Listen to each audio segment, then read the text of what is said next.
to do a quick pace makes the race, an example from Saratoga, race 8, July 19th, and that was Saturday. And it was a turf race, a mile and 3/8, if you can see what I'm showing here. And in this race, the number 5, Navy SEAL, ended up paying pretty doggone good.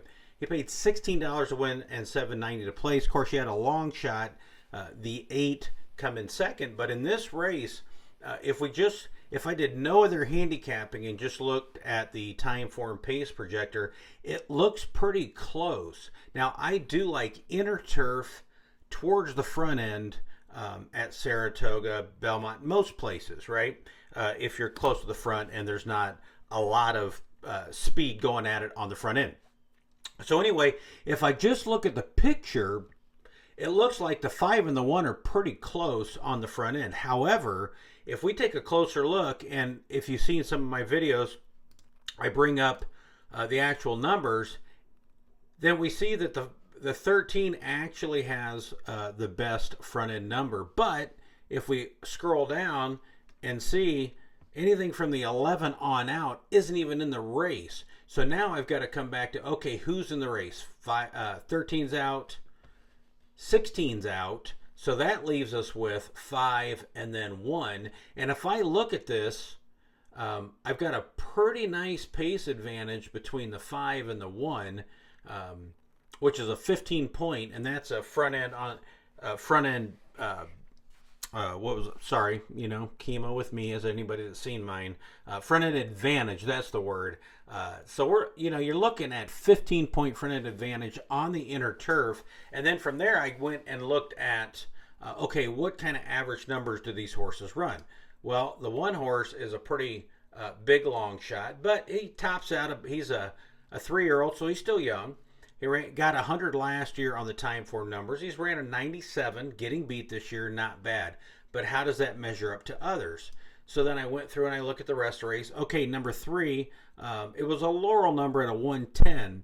And sometimes those come back a little high, so I skew it down if needed a little bit. But if we look at this horse, he's still running 107, 108, 111s. So number-wise, and I'm not talking front end, but just race numbers, he's definitely beats the 1. So even though the 1's close and could put a little pressure on the 5, number-wise, I don't see the 1 as a chance to win this race. Number 4, Amat and Alvarado, always have to look at them.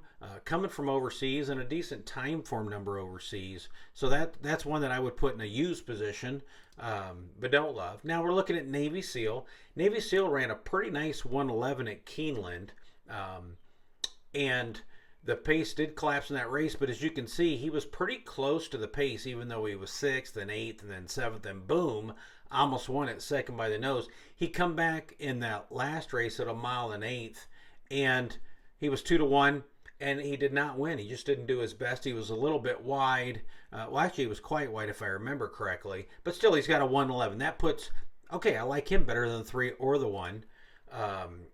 Number 6 is a Clement and Rosario horse. We're always going to take a look at them. He's got about the same numbers as the 5 horse, but he's a plotter. He's going to come from way back and on the inner turf. To me, that's a disadvantage unless we have a whole lot of front speed. But hey, okay, so I can say, yeah, he's about with Navy SEAL. Number 7, you've got Brown and Franco, so you're always going to use them if you're doing a horizontal. Number-wise, to me, just broke his maiden, would have to take a big step up. Number 8 is Il Siciliano. Pretty long. He went off very long, actually, and almost won the race over the 5. And if you look at his numbers, even with the last one, he had a 108 getting hammered, and that was that Delaware race, and not all horses like Delaware, and it was a 1.5 miles. But at Gulfstream Park, he was running very competitive numbers with the 3 and the 5, who have had the best numbers that we saw here. Number 8, we're looking at this one. We've got another horse. They're all about the same. We've got a 112s, 113s. Pace-wise, though, another one, he's got to come from way off the pace.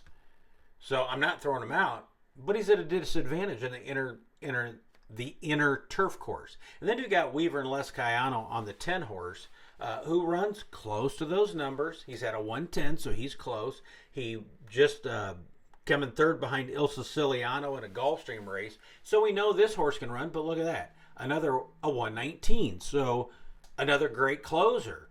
So if I go back and I'm looking, okay, I've got the 5 horse who is running numbers with those really good closers, but he's got a 15-point pace advantage over a horse, the number 1 horse, that can't carry his can of water.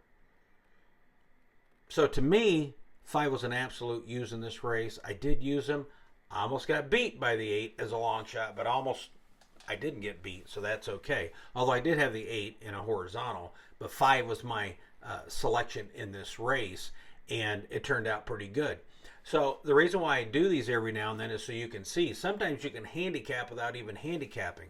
Or you really love another horse, but you've got one with a big pace advantage on an intercourse or on a sloppy track, and the speed's holding. Or a lot of times at Aqueduct where that speed's holding inside.